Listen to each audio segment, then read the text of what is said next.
Hey, we're here at the end of the session. This is Miles, and this is Miles' Roadmap to Success. My buddy is going to be chewing on a bully stick, but we like to have a dog in the shot for this. Basically, his big problem is separation anxiety. And now that I'm smelling this, I'm sitting on this dog bed. I wonder if there might be a little bit of urine on this dog bed. I'm fine with it. I mean, like dried urine, but the dog didn't want to go on this dog bed. And I'm thinking now that I'm sitting on it, that's why it's not wet urine. But dogs don't like to sit in urine just like us. They like to lick it. That's a whole different story. All right, so basically he has some separation anxiety. I don't know if you can see the windows in the shop, but he's busted out a couple of these windows and gone ranging. And so that's obviously dangerous. We're in Los Angeles. We're near a couple of busy intersections. We don't want to do that. Now, separation anxiety is essentially a panic attack. And so the video above this, I went through a lot of tips and suggestions that you can use if you have a dog that suffers from separation anxiety. One thing you never want to do is punish a dog or get upset at a dog for having separation anxiety, because it's really a panic attack. And you would never, if your friend was so scared they wet their pants, you would never make fun of your friend for that. Well, a good friend you probably would. But other people you probably wouldn't do that. And so it's the dog's way of communicating, I'm just not prepared for this. So the video above talks about helping the dog practice being alone through practicing the stay, some tips for the kennel, and a whole bunch of other stuff. In this video, I want to talk about all the other things that we didn't talk about in the video above. So I started off the session, as I usually do, by asking about what kind of rules and structure were in place. Really didn't have a lot of structure. And so I went over some suggestions, some rules that we can enforce consistently.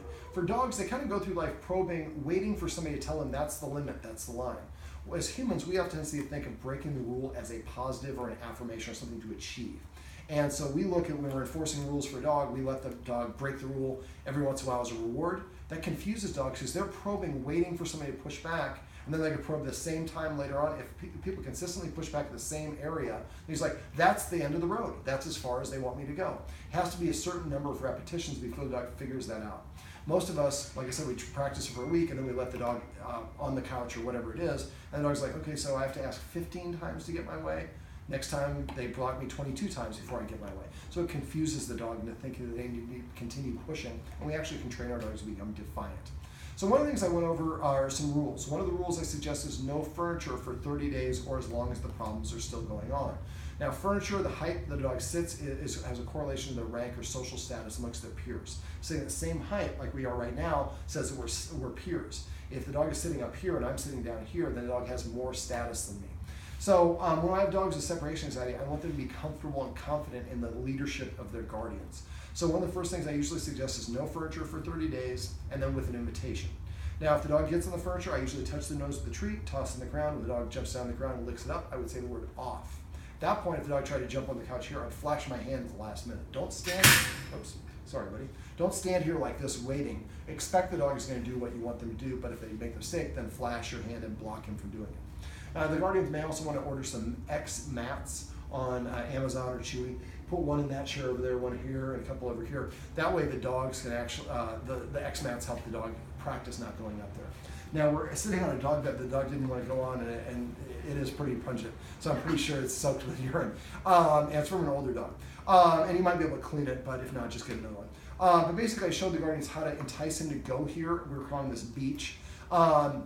And coming up with a name for the dog bed. Remember, dogs are the only animal on the planet that can read a human facial expression. So come up with fun command words. Instead of saying bed, say beach. Instead of saying kennel, say palace. Instead of saying eat your food, say sushi or pizza or whatever you want to say, lasagna. Dogs go through association, repetition, and good timing. You have 3 seconds to correct or reward the dog for them to have the ability to make the connection, but it has to be then repeated with good timing over and over and over again. That's why you really want to be strict about these rules for at least a month, and sometimes longer than a month. When I take away the furniture, I always like to give the dog a dog bed, and I showed the guardians how leaving the treat on the dog bed can entice him to want to go here and create a command word to want to go here. Let me see, what else are we over? Dog should has to sit before we let him in or out the door. Right now we're in LA. The door he has a nice big backyard, but the guardians leave the door open. They might want to close that for about a month, so he has to actually ask to get outside.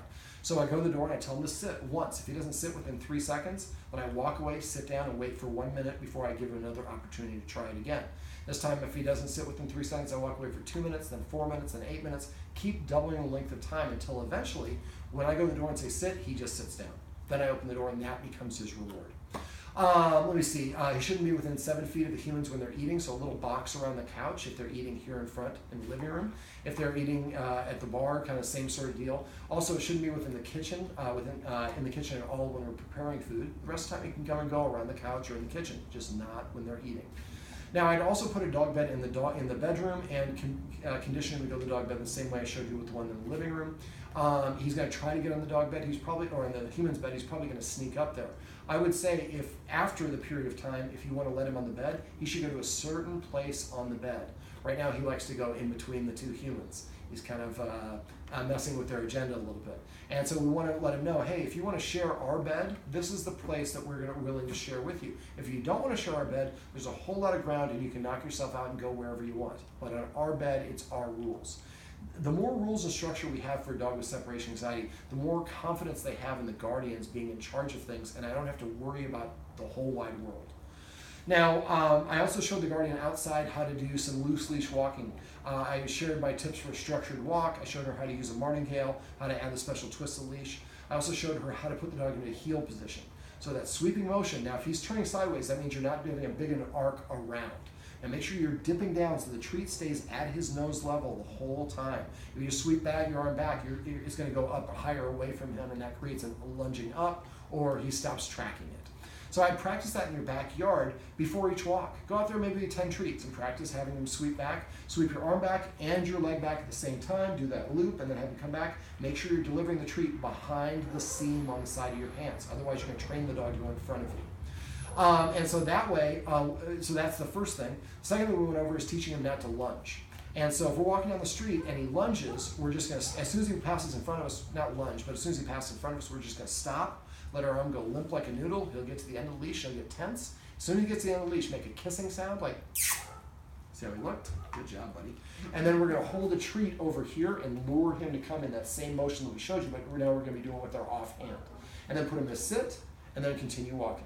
And so if you do that enough, eventually when he gets to the end of the leash, he just automatically turns and comes back, and we practice this motion off leash, so now he knows this motion. Now we're adding to it by the end of the leash means return to the humans, and come up with a word like return or dugout or on deck or something like that if we're going to use a baseball term. And so that way we teach him that when he gets to the end of the leash, he just automatically comes back to us. We don't want to pull a dog in position because that will activate their opposition reflex and make them pull more. Now, I showed the guardian how to use a martingale and a special twist of leash. That's not going to give him the ability to be in front. So that would be the things I just described are things that you do when you're not using the martingale. And that's where we eventually want to get, where we don't have to use the martingale or any special equipment, and he just learns to walk next to us in a heel. Now, the guardians may need to have me come back and work on some more loose leash training and do some focus exercises. He may also need some bat training around other dogs, and if that's the case, let me know. We can kind of combine all those three things into a 1-hour follow-up session in about a month. But for now, I'd really like them to focus on enforcing the rules consistently. Also, rewarding desired actions and behaviors. I call that passive training. So remember, every time he comes to you, pet him and say come. Every time he sits down, pet him and say sit. Every time he lays down, pet him and say crash or chill or slide or whatever your word is. He brings you a toy, name each individual toy. Remember, get about $100 worth of toys and put them in a closet somewhere, and each day he finds a new toy in the kennel. And the guardians have been talking about, should we do a kennel or should we not? I would probably do one because it's just nice to have a place for him to be if you're traveling with him, for him to go in the hotel room. We don't have to worry about him destroying anything. And all it takes is him just to chew on a power cord or get up on a shelf and knock something over and injure himself. We just want to make sure he stays safe. A kennel is like $50. And eventually we can sell it on Craigslist or donate it to a rescue group. But we want to make sure he stays safe. Let me see. Trying to think what else. When you're doing any activity and he gets excited, stop. And then, or an activity where he fails, ask yourself, how can I recreate this situation and make it the easiest version possible? And then I'm going to help the dog practice each individual step that I want him to behave so he knows what is expected of him from each individual step. Once we've done all the steps together, or individually, then we can bring them all together in the easiest capacity possible. Then we gradually start adding in the other outside elements until we work our way back up to the real world situation. This is what I do with really any dog behavior problem. Now, I'd like the guardians to also start feeding him after they eat something first. They should just eat something 5 or more bites. It has to be a real food. Coffee and smoothies do not work. Chips, crackers, whatever it is. Doesn't have to be an actual meal, just something you're eating, and then give him permission to eat. When he takes his first bite of food, say feast or chow or kamita or whatever the word is, sushi. And so after about 2 months, you'll be able to say sushi, and he knows that means I get to go eat my food. Now, if he leaves food in his bowl and walks away, pick up the bowl, dump the food empty, and put the bowl back on the ground. It's important to put the bowl back on the ground so that he sees it's empty, it's empty. It's empty. Oh, there's food in there. That's a special occurrence, and that's motivating for him. The guardians might also want to get, like I talked about in the video above, some edibles. And if you get him a bully stick or something like this, he should only be allowed to eat them in the kennel.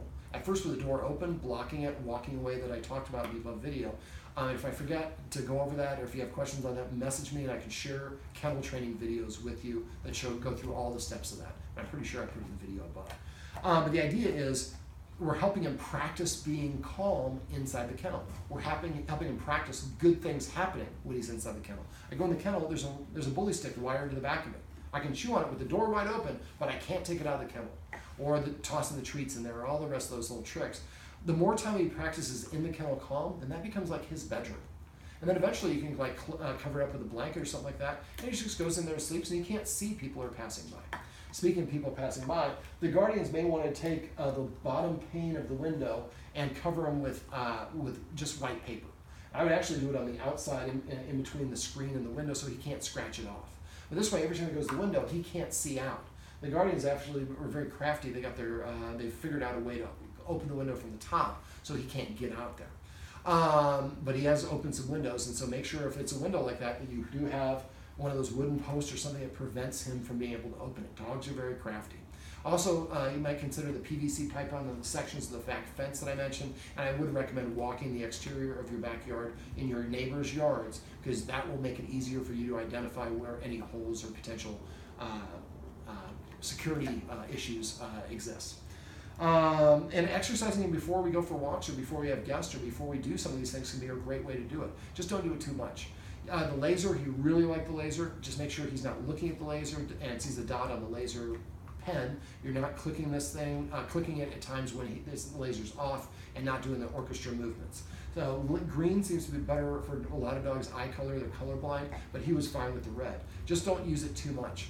Also, if he likes to play fetch is a great way to burn energy. Also, same thing with the scent games that I mentioned. But start that exercise journal like we talked about at the beginning of the session, so you can kind of add the time and how many fetches, the time and how many scent games, the time and how many revolutions with the laser, the time and how long the walk was, and then also the outburst. He escaped at this time, or he barked at this time, he did this at that time.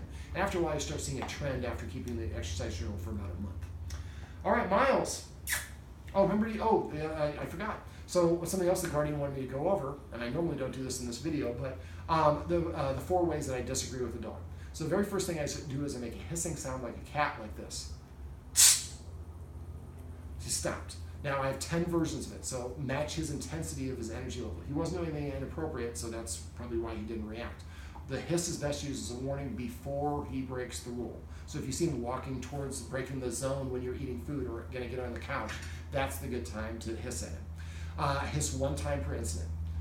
Second thing I do is I abruptly stand up and turn to face the dog. The dog will take a step backwards, keep the dog in front of you as it moves around the room. Once it's stationary, stands, sits, or lies down, take 2 steps backwards and only 2 steps backwards. Pause for 1 second, then go back to what you're doing. If you're sitting down, when you sit down, the dog is probably going to respond again or challenge again when you sit down. So when you sit down, sit at the edge of the couch and expect him to do it and bounce up and repeat the process. Remember to bounce up suddenly. The third consequence is to march deliberately at him until he turns sideways or greater at you. Don't slow down when you get to him. Don't shove him. Move briskly. You want to give him like a flinching experience. So you should be almost running when you're moving at him like that. That sells it. If you just get to him and you're pushing away, that's not going to send the message you want to send. The only time that doesn't apply is if the dog is turned sideways inside a zone that it's not supposed to be in, too close to somebody's eating food or something like that. Then we just continue bumping into him until he gets out of the zone. And then when you walk away from him, walk backwards. So you're keeping your authority pointed at him. Remember, your authority goes whatever direction your belly button is pointing. So step back. If I'm walking away from him, I go left, right, or that was actually right, left. Pause for a half a second. Left, right, pause for half a second. If you turn around, the dog's going to run right up behind you. Eventually you can get there, but at first he's going to be testing the boundaries. And then the fourth thing is the leash timeout. Put him on a leash, step on the leash about 4 feet away from where it attaches to his head, Don't give him any commands. When he lays down or he sits down, take the foot that's on leash and slide it towards him to take the tension off of the leash. Wait for him then to lie down. When he lays down, then you very subtly take your foot off the leash. And then wait a minute or two before you take him off the leash, but be careful. Don't let him walk around the leash unsupervised. That's dangerous. We only want to do this as a corrective measure, but we don't want to get caught on something and hurt himself. A couple minutes later, you take the leash off. It's not quid pro quo, and then freedom is restored. And you can combine them. Hiss, stand, march, leash, then hiss, stand, march, no leash, hiss, stand, no march, and eventually just a hiss. Always start with your hiss. Otherwise, you have to start with your stand-up or whatever the next move is. Miles, is there anything else? That looks like a cigar you got in your mouth, buddy. Isn't he a good-looking dog? I believe he's a doodle. If the guardians want to do a DNA test, he gave me some indications that he is a puppy mill dog. But he looks just like a doodle to me. He could be a terrier mix. But if you do a DNA test, just ask them how many doodles they have and anything else you suspect he has. I think he's just a purebred poodle in lab or poodle retriever mix. One of those two. Probably a Labradoodle. Okay, so this is Miles, and this is, before that, if you have any other questions, please text me or call me. If I don't hear from you, I assume that means everything's going great. Texting me is the fastest way to reach me. I already called you. Make sure you program my phone number in your phone. If you haven't, I'm not going to say it in this video because it's going to be on the internet. Weird calls. Just call me or email me. I'll give it to you. But texting me is the fastest way to reach me. When I'm in LA, I'm sometimes doing 2-3 sessions a day and fighting traffic. I sometimes don't even look at my phone for a day. Phone calls will take longer to get me, and emails might take days. Text is usually about the end of the day. And so let me know, and if you're continuing having problems, let me know. Get dog beds on Groupon. I like to get the ones that are Sealy Posturepedic memory foam. They're not actually memory foam, it's just egg crate shell at the top. But those, maybe get light gray, light cream, or a white for a color, and make sure they're solid inside so it's not like a duvet cover. Otherwise, you'll leave the treats there and he won't see them. And no peeing on the dog bed, okay? All right, well, this is Miles, and this is Miles' Roadmap to Success. Remember, everything you do trains your dog, only sometimes you mean it.